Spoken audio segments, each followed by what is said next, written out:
బాధగా దయచేసి చెప్తున్నాం, మీరు ఏదైతే ఈడబ్ల్యూఎస్ రిజర్వేషన్ అన్నారో ఇవాళ ఎస్టీ వాళ్ళకి సూటి ప్రశ్న ఇస్తున్నా.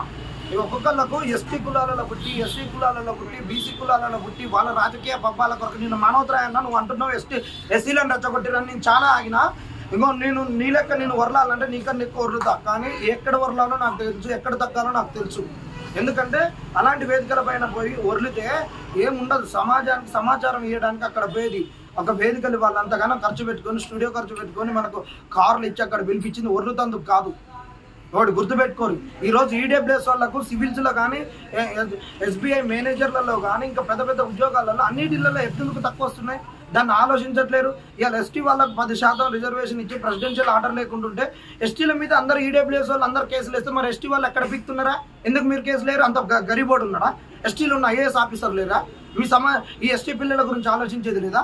మరి ఈడబ్ల్యూఎస్ వచ్చినప్పుడు మరి బీసీలకు నష్టమైనప్పుడు మరి బీసీలు ఏం చేస్తున్నారు? ఎవడు బీసీలు ఎంతమంది గరీబోడు ఉన్నాడా? ఒక్కొక్కటి 10 ఎకరాలు అందరూ ఉండే బీసీలు అందరూ ఉన్నారు, మంచి కేసుకొని ఎందుకు కేసులు ఎట్లా? ప్రతి ఒక్క ఆయన గ్రూపులు పెట్టి బీసీలో మనం ఏకం కావాలని 10-20 గ్రూపులు పెడతారు.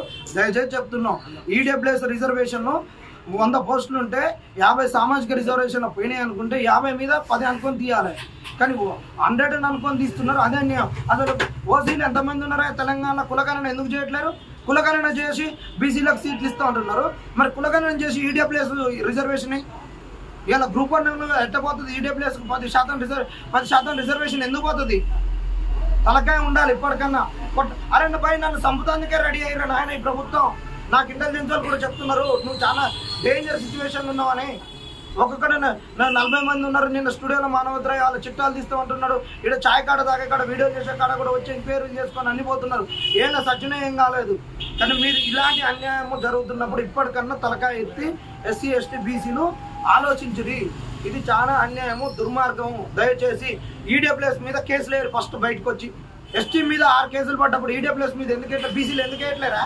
మీకు రోస్టర్ పాయింట్ ముందుకు రావాలి, కానీ ఈడబ్ల్యూఎస్ ముంగటుంటే మరి మీకు ఉద్యోగాలు పెంచితే మీకు అప్పుడు న్యాయం జరుగుద్దా?